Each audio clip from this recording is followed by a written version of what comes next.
All right, everyone, I'm super excited today. I've got Daniel Beer out of San Diego County with us, and I got the pleasure to hang out with Dan and work with him. This is going back to the early days of Real Estate B School, and I thought it'd be fun to get Dan back on here just to share his he has grown in massive ways since those early days. And Dan, why don't you give like 60 seconds, like just introduce yourself, where the team is today.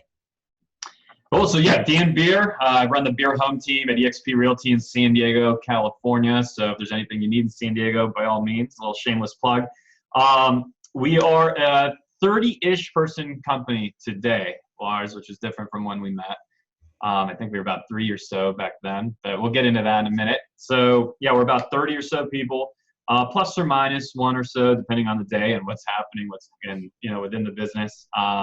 We just closed out 2018 with 303 homes sold and $215 million of business. The team is structured with virtually any position that at least popular position or well-known position out there, meaning everything from showing agents to ISAs to fully built-out operations team, operations director. We have a really cool new role, which is our agent and client experiences manager. She does a lot of awesome stuff.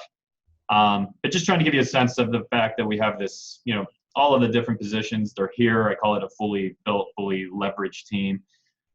We have general agents, not buyer agents and listing agents. We used to have that. We now have agents that are simply agents, though we still do maintain a company listing agent position, which is kind of its own little separate thing, but all of our core agents can do both sides. Awesome. And yeah. Dan, when we met back in 2000, like early 2014, what did you want to achieve when we first got together? Yeah, it's I don't think it's that deep beyond I wanted to grow. I wanted to grow, and I know that growth doesn't just happen by showing up to the office and necessarily like pounding the phone harder. Don't get me wrong. That's not to say, that you don't have to go and do that and make your calls and do you have to do all of that. But if you're only doing that in a vacuum outside of actually expanding your mind, your circle of influence, then it's only going to go so far, right? Because then it's just based on you and how smart you are. And so I knew I needed to go surround myself with other smarter people. And that was the goal. It was really just stimulate ideas, stimulate my mind. And from a practical standpoint, I knew I needed to get just better systems in place, which I hate to even say that because it's such a generic thing to say. But I was at that stage in my growth where sales had accelerated well beyond any kind of business platform that I had built. I hadn't built any business platform. I was just going as fast as I could go. So I needed to really build out the foundation of what could eventually become a business. Yeah. And you were the master at that, right? I mean, that's what you were known for. So I reached out to you. Actually, you know who you have to thank, by the way, just to pause for a minute. You have Buddy Blake to thank because Buddy, I was chatting with him and I'm like, man, I've heard of this Lars thing, Hedenborg, trying to pronounce your name, Lars. I couldn't do it. And I said, oh, Lars, long story short, because I won't lose time here. It was pricier than like traditional coaching that I had been exposed to. And I don't know, I think you might have different tiers and models now, but back then, at least it was for me. But thank God Buddy got me out of the mindset of just being focused on what you're paying versus what you're making. And he told me, Dan, you have to do it. It's worth it. And he was right. So yeah, Buddy awesome. Blake. Awesome. What, go back to that time in 2014, 15, like personally, and as the business sort of fed into all the areas of your life, what were the problems you were facing? 14 and 15. So first off, my son was born. My oldest son was born on May 31st, 2014. So that was going on. I was working at a pace where literally it was just based on, yes, I was growing, but it was really just based on, can I work another hour?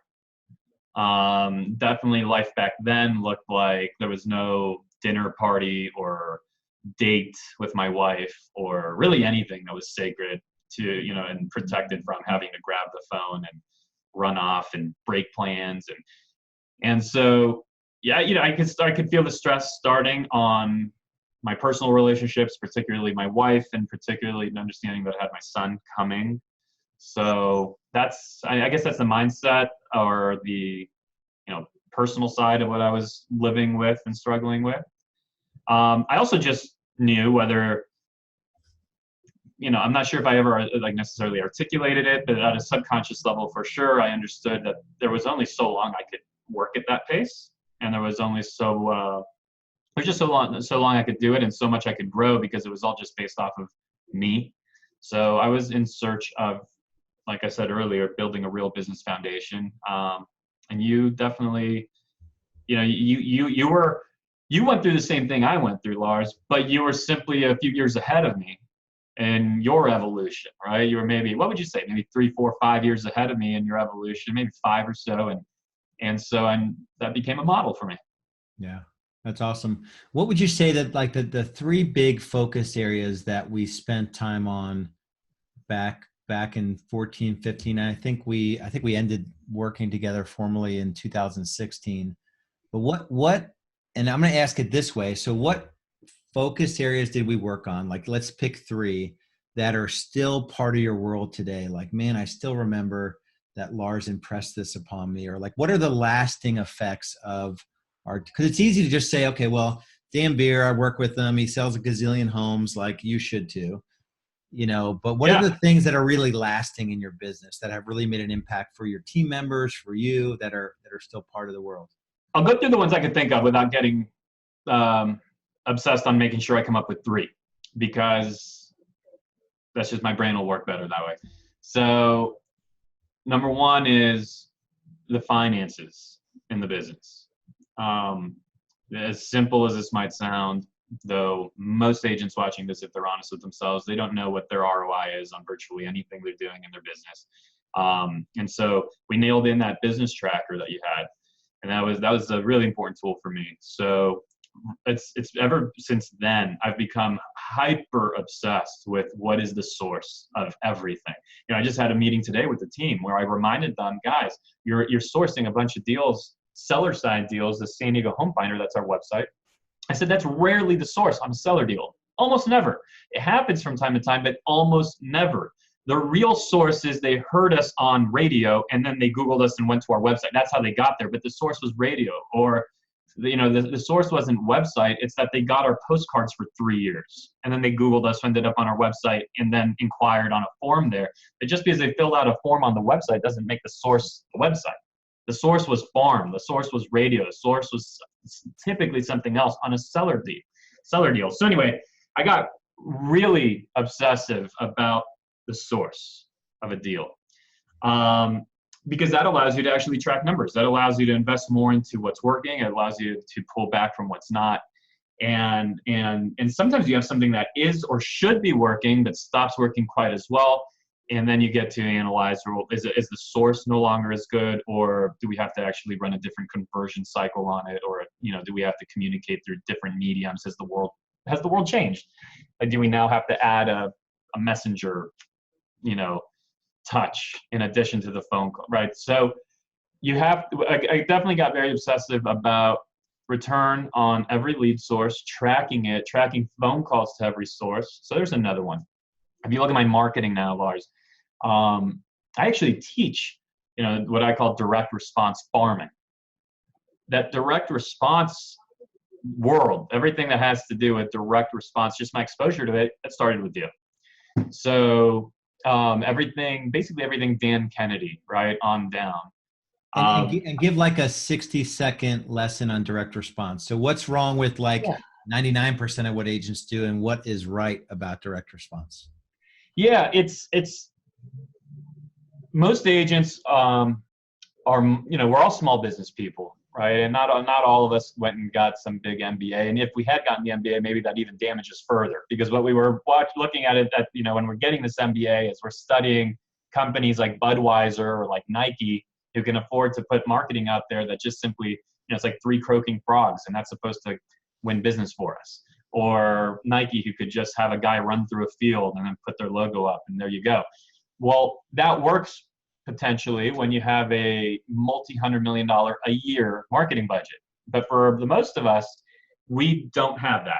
We have money that has to be deployed, and it has to create response today. So if you want to think about what a direct response marketing ad would look like, if you remember the company Proactive, the acne company, they are a direct response company.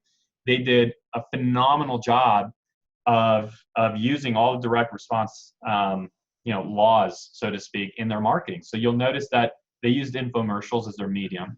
That every one of their dollars ever spent on marketing was created so that as soon as that played, someone would call, and that's what they were tracking. From every one of their ads would lead to response, to sale.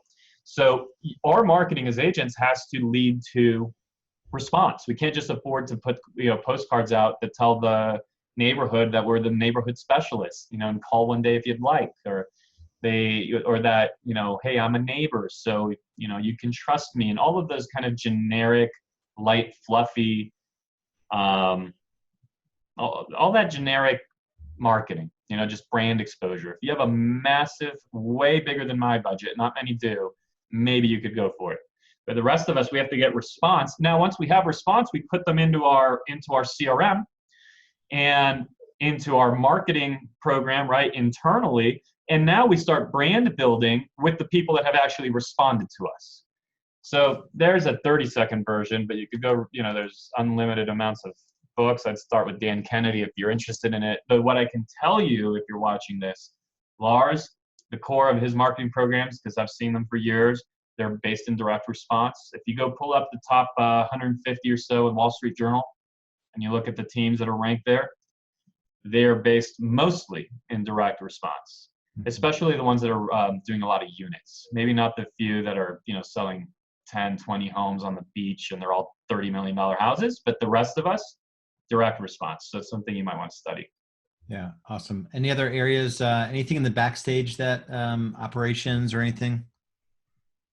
Yeah, well, I'm sure there is, Lars. For sure, the way we still run dialogue tech, right? Like it's a unique phone number on all of our marketing. Again, that's a direct response element. Getting very close to the numbers. I'm not going to be successful at putting it into very specific words, because at this point, and so much learning that I've done with you, since you, and from all kinds of different places. But I know that it's all been congruent with what I learned with you, which just even the way that you structure employee compensation, the way that you hire people and actually align their compensation to the activities that you're looking for them to deliver, right? And there's something that a lot of us mess up, especially with early hires. Empowering employees, having a proper organizational structure where, if you've hired somebody to do a job, you actually give them the space to do it. Those things truly do go a long way. And that's in our business absolutely today. And like I said, I can't necessarily,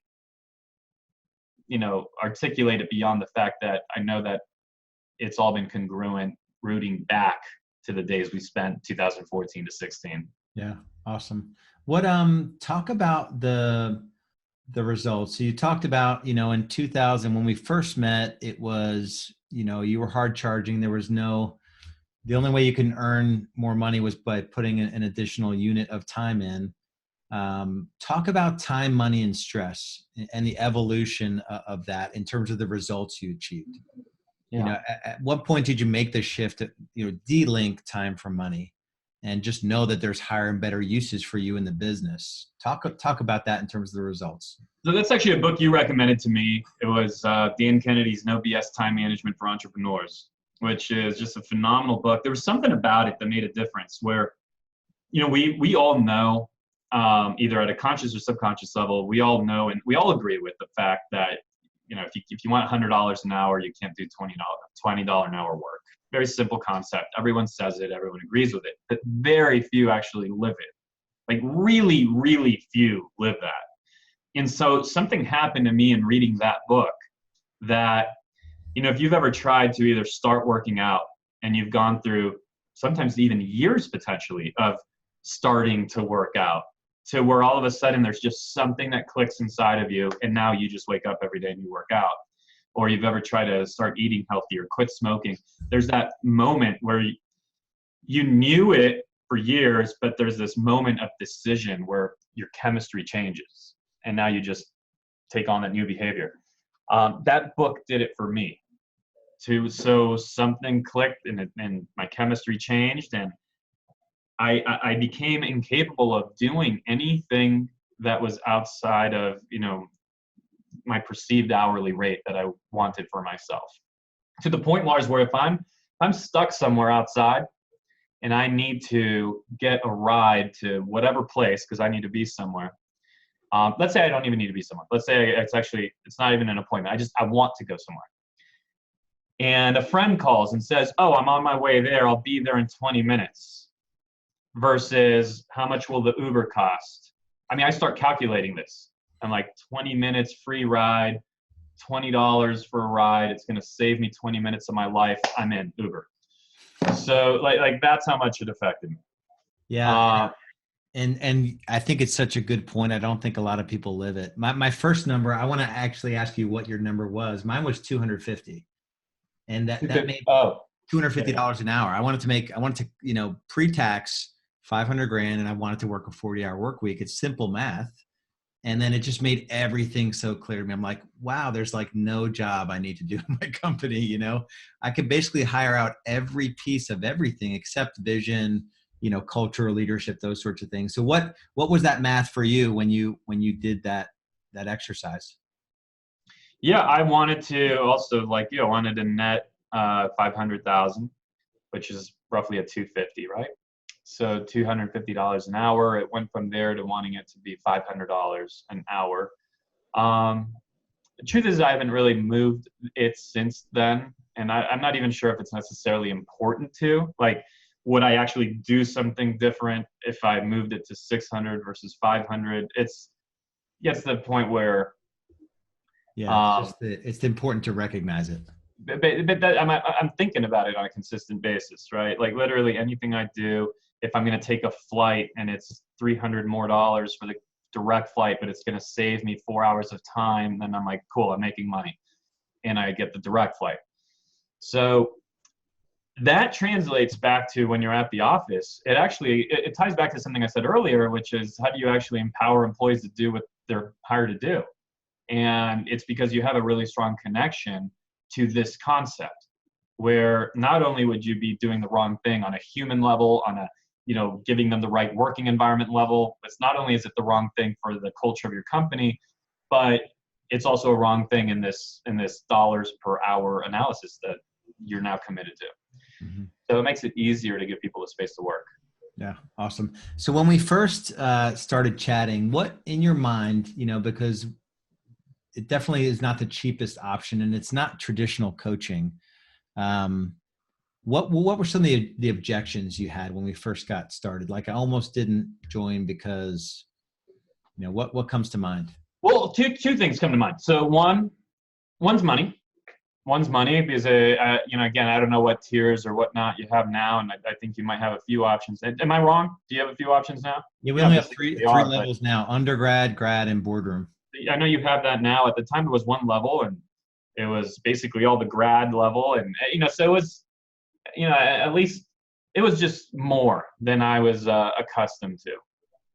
And the only real reason that was the problem is because of what I was accustomed to. I had been exposed to a couple of other coaching programs, and they were just nowhere near what I was wanting them to be, right? So then the idea was, okay, let me pay more, even though I've had a bad experience in the past. And the reason I had a bad experience in the past is because I just didn't know a lot of what I didn't know. I didn't realize when I joined certain organizations that they were really just built for the absolute masses. They were built to be at a certain level. I just, and you know what, even having said that, not to tear them down, I won't name them, but reality is too, is I didn't even have the discipline to at least implement what I was learning there, because had I, it would have still been profitable. But so, yeah, when you combine the fact that I had this like very fluff-filled previous experience, and now it's going to be more expensive, and expensive, I don't even like that word, it's going to be a bigger investment, then that was the hesitation. Buddy Blake and I had a call. You know, at that stage in my career, and it's something that I've definitely continued until now, the one thing that it was Buddy happened to be the guy, but the reason he was the guy is that I had taken steps to continuously put myself into certain rooms and make sure that I was in relationship with certain people, certain agents. And those people all have a mindset that doesn't allow you to think small, right? Like every move I make, everything we do, the current mastermind that I've built, everything, it's all based on the concept that I need to be surrounded by people that are going to push one another and that are production focused, that are going to want to grow. So those were the two objections, Lars. But Buddy got me through it. I made the investment, and it was different. It was very different. It was like we were actually building little components of the business that when you stack them all one on the next, created a platform for you to be able to scale your operation. Yeah. Let me ask you what were the favorite parts of the time we had together when you look back? I always think about the first intensive that we had, you know, and that was just awesome, man. It was 30 or so of us. How many at your intensives now? Which, by the way, I intend to go to one. I can't go to the one that's upcoming right now, but I'm going to go to the next one as a. There's only 13 people in that first room. That was a lot of fun, man. And the quality of who was there, still I have at least 3 or 4, 5, 6 relationships from that room. That was a lot of fun. What else stands out is, you know, the other thing that just kind of spins in my head is you would tell me that I was going to do 200 deals one year. And you were telling me that, though, when I was at about 60 deals. And that seemed just so far out there. It seemed on the border of what wasn't possible. But I think you, whether intentionally or not, you intelligently picked a very smart number, because that was about the biggest number I would sort of kind of believe. Like if you'd said 300, I would have thrown it out the window. No, forget it. Lars is crazy. It was like right on the border of what I was willing to believe. So I think about that. And of course we did not 200 deals this past year, but 300 deals this past year. And that's at a $700,000 average price point, right? $715,000. You know, I was just going to say, for people that don't realize, sometimes I mean, doing what I do in my market is easy compared to the crazy hyper competitive market that's San Diego. It's like when we're, you know, you guys are like 5, 6 agents to a single listing. Yeah. Right. It's like, it is so lopsided, the amount of people that have licenses in your market. And because everyone's just really, they're kind of doing something else and they're just chasing 5 commission checks in a year would totally make their year. So it's not even. Well, that's what happens in these high price point markets. And really it's a mistake. Seriously, like it's, if I could impart any kind of wisdom, something that's made a big impact on my business has been that I've said to myself, let's take a look at how someone has to work in a Charlotte or in a Phoenix, in an Omaha. How do they have to work? At what rate? What systems do they have to be able to carry that much business so that they can hit the numbers that I want to hit? But they have to do it with, 5, 6 times more transactions. So let me study what they do. Now, people in my market, they say to themselves, "Oh, that wouldn't work here. We're too fancy. We're too educated. We're too sophisticated. We're too coastal. We're too whatever." Right? That's what they think here.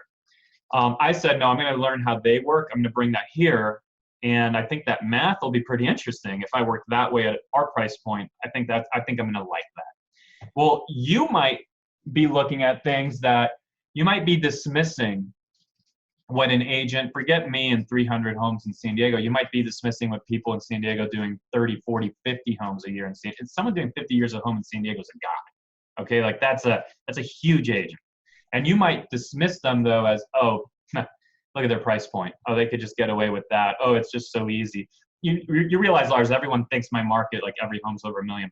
It's not. Our average, our median is 580.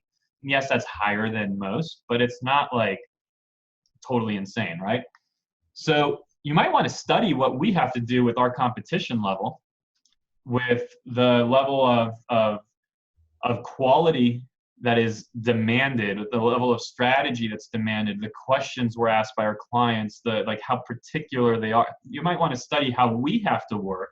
And then what if you brought that quality standard to your market and kept working at the pace you work at? Now you might have a real edge on your competition who doesn't think they have to deliver that level of that standard of quality.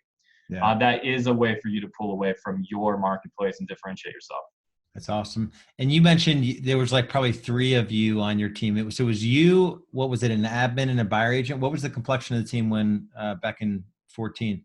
Man, I want to say it was, I want to say that it was 1 agent, 1 ISA, which I have no clue why I had an ISA at that size. It's like, doesn't make any sense. And then 1 admin. Yeah, that's awesome. Yeah. So, I mean, this has been awesome. Your journey, I remember clearly you telling us that, and we've done that in parts of our team, is bring the luxury to the non-luxury. And you can take, what's working to sell 1,000 homes in Omaha, you can take to San Diego to sell, 215 million. It's brilliant. It's only marginally more expensive, right? I mean, to not print on some flimsy piece of paper and instead print on something proper, or to have twilight photography instead of daytime photography, just to make these small differentiating, factors in your marketing and your look and your brand standard, it really isn't that much more expensive. And I can't exactly measure it, but let's just say for the sake of the example that it becomes 3 times more effective for like a 15% cost bump, right? You're typically going to be winning. Yeah, that's awesome. Yeah. So my only, if you're listening or watching this, and you're kind of at that point where, like Dan was saying, you can only kind of advance your income by grabbing 1 more unit at a time, and you're struggling, to make that math work. Just go to realestatebschool.com. There's only one way to kind of enter a conversation with us. It's just through a strategy session. And Dan, I appreciate you and your time, and just the advice that you've given here. I think it's been really cool. Thank you. Yeah, brother. It's always good to spend time with you. Yeah, we'll talk to you soon. See you guys.